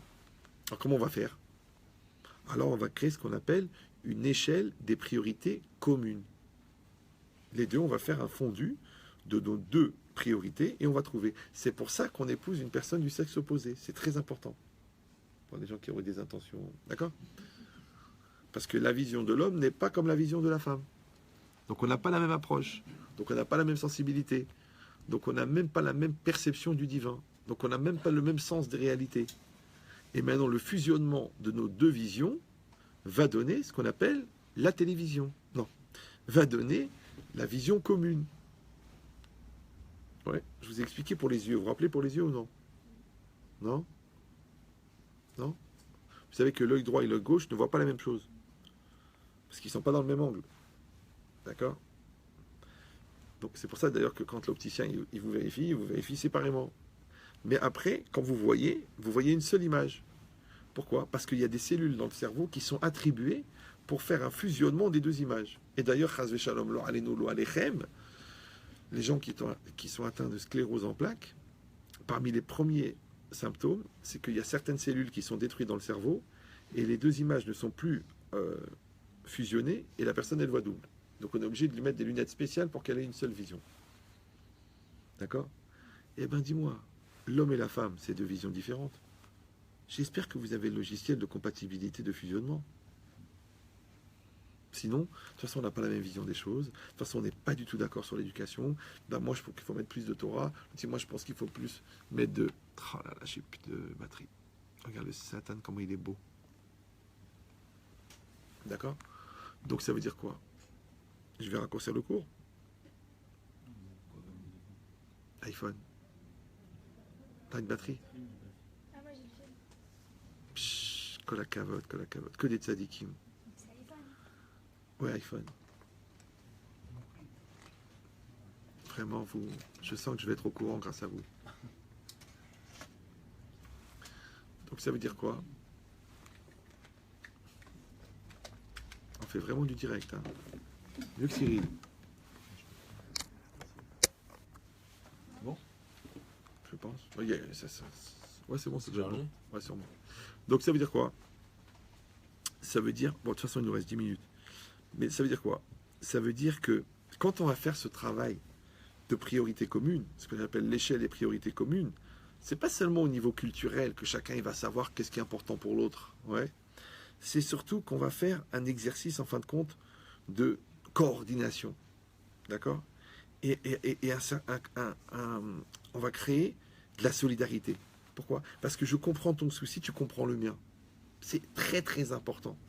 Sachez que souvent, les gens proches ne vivent pas sur la même planète. L'autre, il tombe des nues, mais attends, il fallait me dire que ça te dérangeait à ce point. Mais si toi, par pudeur, tu as honte de dire, et si toi, par égoïsme, tu n'arrives pas à ressentir, donc c'est une vraie question. Est-ce que vous êtes mariés? Maintenant, sachez qu'il n'y a aucun médecin au monde qui peut te soigner si tu ne lui dis pas où tu as mal. Donc, il faut parler. Il faut parler. Il faut expliquer. Bien sûr avec finesse, bien sûr avec gentillesse. Parce que qu'est-ce qu'ils font les gens? Ils disent rien, ils disent rien, ils disent rien. Et après, ils éclatent. Ils ne comprennent même pas. Il y a une espèce d'apocalypse now, comme ça, de napalm. Et après, qu'elle a vidé son sac, il dit voilà ce que je voulais te dire. Le gars, il dit sorry, I don't understand. D'accord? J'ai pas compris un seul mot de ce que tu as dit. Quoi en plus, tu fais semblant de pas me comprendre. Non, il faut aller.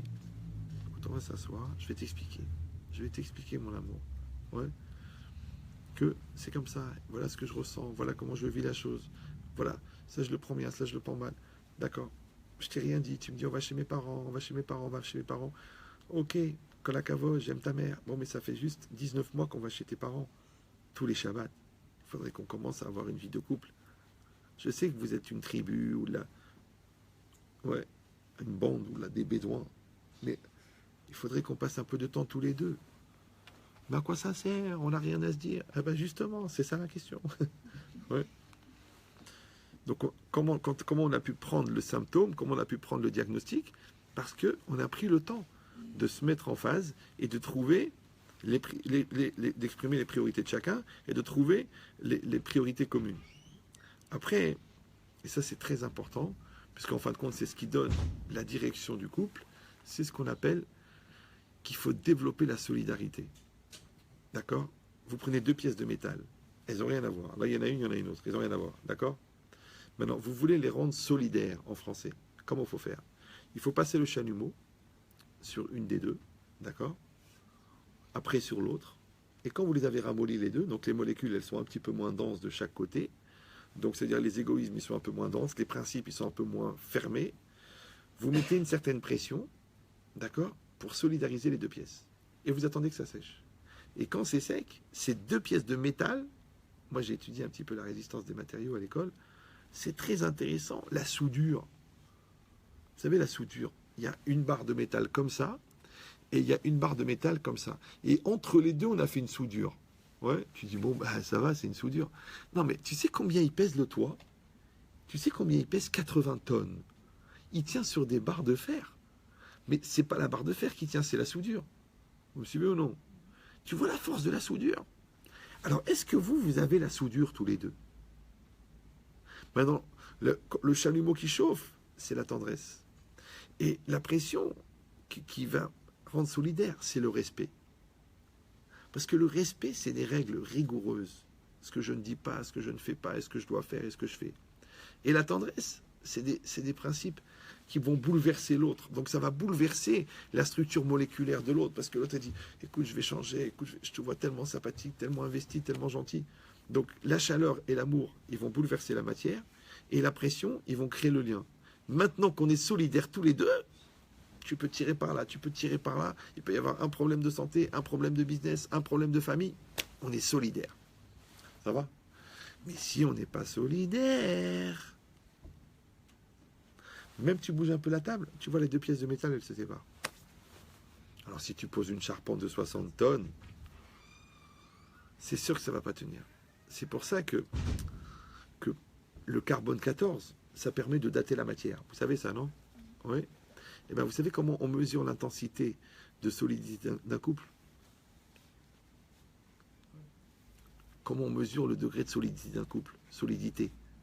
La solidarité. Parce que moi, j'ai l'habitude d'écouter les gens. Donc, quand les gens te disent moi, et je, et moi, et elle, et moi, et lui, et moi, et lui, et elle, et ma famille, et sa famille, et ta famille, et mon corps, et mon argent, et ma maison, et mon crédit. Tu dis, écoutez, moi je suis ok, hein. Moi j'écoute tout le monde et franchement je ne suis pas antisémite.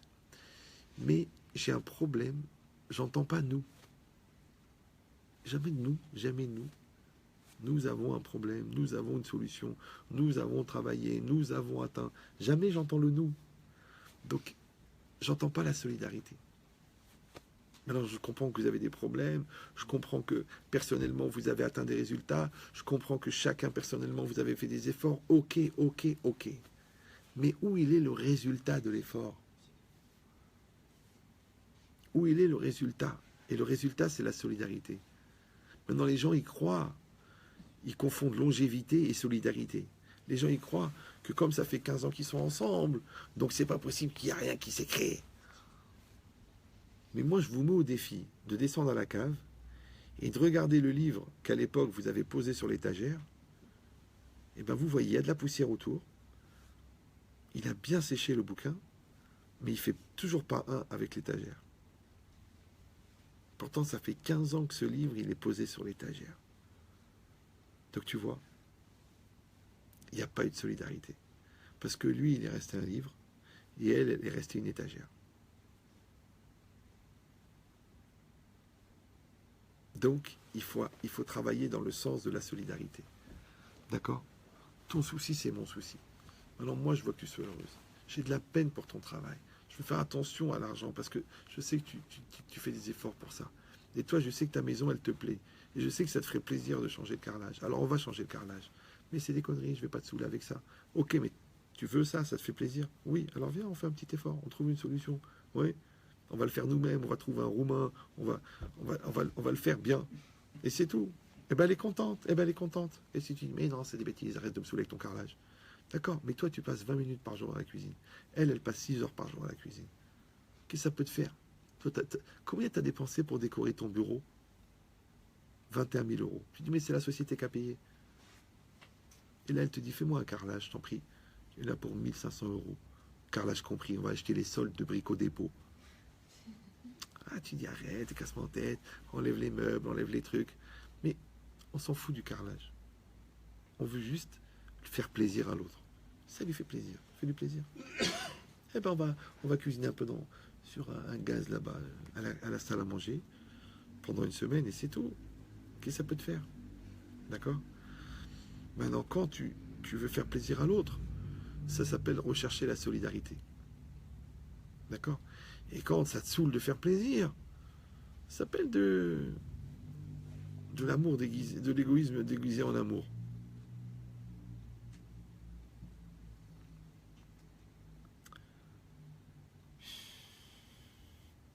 Il reste 1 minute. Ça va? 2 minutes? 8e étape, il faut se donner du temps. Le temps, ça n'existe pas. Si vous prenez pas, vous dites pas, une fois par semaine on fait un resto, si vous dites pas, c'est une soirée à nous, si vous jetez pas la télé par la fenêtre, vous n'aurez pas le temps. Parce que les gens, ils disent soirée télé, popcorn, pistache bourra, vodka, match de foot. Ok. Au Canada, c'est souvent ok d'ailleurs. Ouais. Mais quand est-ce qu'on va se parler? On ne peut pas se parler devant le film. Après, on ne peut pas se parler devant les infos, parce qu'il faut qu'on écoute bien, c'est l'avenir de la France. Donc, quand le gars, il fait le journal, Amen, Baruch Shemo, Amen, bien que tu sais tout ce qu'il va dire, puisque tu l'as écouté déjà dans la voiture sur France Info. Mais quand même, tu dis, on ne sait jamais, peut-être ma chère, il arrive entre-temps. Donc, tu regardes les 11h du soir. Non, du coup, tu n'as pas le temps. Donc, il faut... Souvent, quand on parle avec les couples, mais comment vous voyez? La semaine, elle est très fatiguée, le Shabbat, il dort, le dimanche, il va au foot, le samedi soir, il va au cercle, il joue au poker. Alors, c'est quand que vous construisez votre couple? En fait, on n'a pas le temps. On a le temps. On a juste le temps de s'engueuler. Mais dès qu'on entame la période de réconciliation, on n'a pas le temps parce que c'est le moment de s'engueuler. Donc, on se réengueule. Non, il faut avoir du temps. Il faut avoir du temps. Donc, pour ça, il faut donner du temps. Donc, il faut consacrer du temps, consacrer des week-ends, consacrer des voyages. Ça coûte pas cher. Aujourd'hui, il y a EasyJet, il y a Booking.com. Vous partez à Barcelone, à Malaga. 300 euros. Tu dis, ah, c'est pas évident. 300 euros, c'est rien, 300 euros. C'est un avocat pour te faire le premier papier pour divorce, ça prend 3000 euros. Il vaut mieux aller à Malaga pour 300 euros. Un petit hôtel pas cher, en face de la mer, avec des sandwichs, une boîte de thon. C'est bien. Et vous vous tenez la main. Avec une petite musique de fond. Ouais. Donc ça s'appelle se donner du temps. 9e étape, c'est qu'en attendant de voir les premiers résultats, comment on va faire pour tenir? Alors je vous donne le secret. Une fois j'ai entendu ça. Il disait les agriculteurs, ils sont heureux parce qu'ils voient que ça pousse. D'accord? Comment il fait l'agriculteur pour travailler? C'est dur. Parce il part, il va dormir, le lendemain il revient, il voit que ça a poussé d'1 centimètre. Il a mis un petit truc. Le blé, il a poussé. Le maïs, il a poussé. Alors c'est pareil.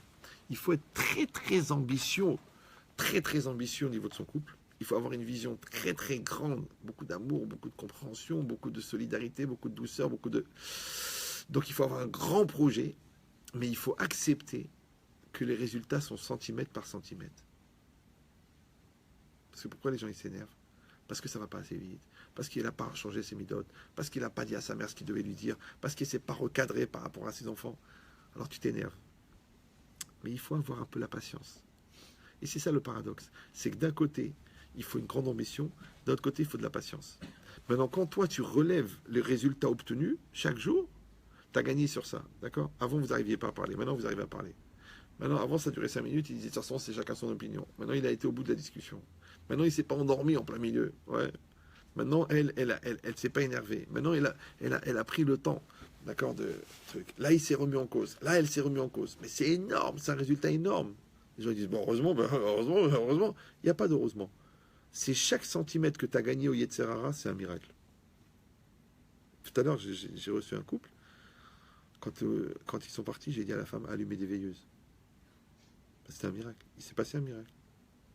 Le mec, il voulait rien savoir. C'est fini, c'est fini. Écoutez, c'est fini. Et moi, je me suis battu, quoi, à coups de pioche dans du granit breton. Et à la fin, le gars, il a dit, ok, on donne la chance. Juste après, il y a un autre téléphone d'un couple. Je lui ai dit, écoutez, je ne peux pas mourir 2 fois par jour. Je meurs une fois, c'est bien. Pas 2 fois. Oui, mais c'est un cas grave. Et il n'y a que des cas graves. Les mecs, ils ne m'appellent pas pour me demander la recette des boulettes. En plus, ils n'ont pas besoin de la recette. Les boulettes, ils les ont déjà. D'accord. Alors maintenant, hein, donc, il faut avoir cette reconnaissance et il faut se nourrir de tous les petits résultats qu'on obtient. Ensuite, il faut accepter, d'accord, que on sait que chacun, il a un Yetzirara. D'accord. Donc, c'est très important dans la logique de solidarité de parler à la personne qu'on a épousée et non pas son Yetzirara. Parce que c'est difficile de parler avec un absent.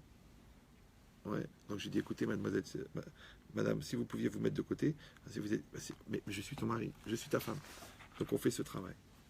Ensuite, il faut apprendre à se connaître et aider l'autre à me connaître. D'accord? Parce que si moi, j'ai pas fait le travail personnel de construction, si moi-même, j'ai pas établi le portrait robot de mon intériorité, si moi-même, je me connais pas, je me comprends pas, donc je vais très mal vivre les reproches que l'autre va me faire et même les définitions que l'autre va me donner. Donc quand l'autre va me dire, bah, attends, mais t'es nerveux, mais t'es grossier, et moi je m'énerve, mais pourquoi tu me parles comme ça? Mais qu'est-ce que ça veut dire? Jamais, mais objectivement, t'es grossier ou t'es pas grossier? La preuve, au travail, tu dis jamais un mot de travers, et moi tu me dis des gros mots qui sont même pas dans le dictionnaire des insultes. Donc quand moi je te dis t'es grossier, tu le prends mal. Mais si toi tu te connais toi-même, tu t'écoutes parler, tu dis là, je peux pas parler comme ça à la mère de mes enfants. Là, je peux pas parler au père de mes enfants, c'est pas possible. Donc si toi tu te connais toi-même, tu gagnes un temps de folie, tu gagnes le temps de la susceptibilité. Ça va? Et si toi, tu te fais connaître à l'autre, tu fais gagner du temps à l'autre. Parce que tu lui dis, écoute, voilà, je vais te la vérité. Tu n'as pas besoin de faire 6 salades. 2 salades, je suis content. D'accord? Toi, tu peux lui dire, écoute, mon amour, ok, je comprends, tu es excité, ça fait longtemps qu'on est séparés. Mais il faut un peu de préliminaire. On n'est pas des animaux. On ne peut pas aller comme ça, vite fait, tout nu, sur le canapé. Viens, on prend le temps, on fait les choses bien. Qu'est-ce que ça peut faire? Au pire, toi, tu es trop heureux. Moi aussi, je suis trop heureux. D'accord? Mais il faut le dire. Les gens, ils disent rien. Ils prennent sur eux, ils prennent sur eux, ils prennent sur eux. Un jour, ils éclatent ou alors ils trouvent un voisin qui est plus conciliant. D'accord? Voilà. Et ensuite, une phrase très importante, ne jamais oublier que les femmes se nourrissent essentiellement de sentiments et les hommes essentiellement de reconnaissance. Donc l'homme a besoin de respect et la femme a besoin d'amour. Donc la femme est une droguée, elle a besoin de sa dose d'amour régulière. Et l'homme, il a besoin d'être respecté, si possible, admiré, et il y en a qui l'ont eu adulé. Donc quand il est jeune, c'est sa mère qui l'appelle mon prince, et quand il est marié, c'est sa femme qui l'appelle mon roi. Et la femme, elle a besoin. Je t'aime, je t'adore, t'es magnifique. Bon, la batterie, ça marche pas, d'accord? T'es une douceur, t'es une beauté, c'est comme ça. C'est ça les femmes, c'est ça qui les nourrit. Elle peut faire 3 lessives par jour, 3 repas, s'occuper des gosses, changer les couches, laver les toilettes, si elle se sent aimée. Si elle se sent pas aimée, même un café, crève et étouffe-toi. Fais-moi un café, crève et étouffe-toi. Ça compris? Ou l'inverse, étouffe-toi et crève pour changer un peu. Donc, puisque tu sais que la femme se nourrit essentiellement des sentiments, et toi, tu sais que ton mari se nourrit essentiellement de respect, alors respecte-le. Mais quand tu le casses, tu le fracasses et tu le concasses, sous prétexte que c'est comme ça que ta mère, elle a éduqué ton père, qui, grâce à Dieu, a été interné très tôt. D'accord? Donc, tu vois pas que ça marche pas. Et si quelqu'un va dire, c'est un peu réducteur comme raisonnement, c'est beaucoup plus compliqué, tu peux compliquer. Moi, j'ai fait le travail de réduction pour vous. Maintenant, si vous voulez, vous pouvez étaler ça, écrire un livre de 600 pages et essayer de visiter les 2 planètes, Mars et Vénus. Mais je vais vous dire la preuve que la femme, elle a besoin de sentiments et que le mari, il a besoin de respect. Vous voulez la preuve? C'est parce que quand une femme, elle veut faire du mal à son mari, elle lui dit pas « je t'aime pas ». Lui, il ne la croit pas. Elle lui dit « t'es un pauvre type ». Et lui, il meurt. Et quand un homme il veut faire du mal à sa femme, il dit pas t'es nul, ça il dit tous les jours. Non, il dit je t'aime plus. Et elle va mourir. L'anorexie sentimentale, le poisson sorti de l'eau. Donc si tu sais où ça fait mal, tu sais où ça fait du bien, ça s'appelle les points vitaux en arts martiaux. D'accord? Donc donne-lui trop d'amour, c'est pas grave si elle est trop heureuse. Ouais. Et toi donne-lui trop de respect, c'est pas grave s'il est trop sûr de lui. Au pire, ça fera un bon père. Et si tu l'as fracassé, ne dis pas après ils mettent pas dans l'éducation. Parce que toi tu l'as rendu comme une serpillière. Après c'est bizarre qu'il n'intervient plus. Et ça sert à rien, de toute façon tu penses que ce que je fais c'est mauvais. Donc si c'est ça. Donc ça c'était le 13e point. Le 14e, mais il n'est pas numéroté, c'est qu'il faut prier Hachem pour qu'il nous aide à réussir notre construction de couple. Hazak Obarour, Kol HaKavod. Ça va, ça s'est bien passé?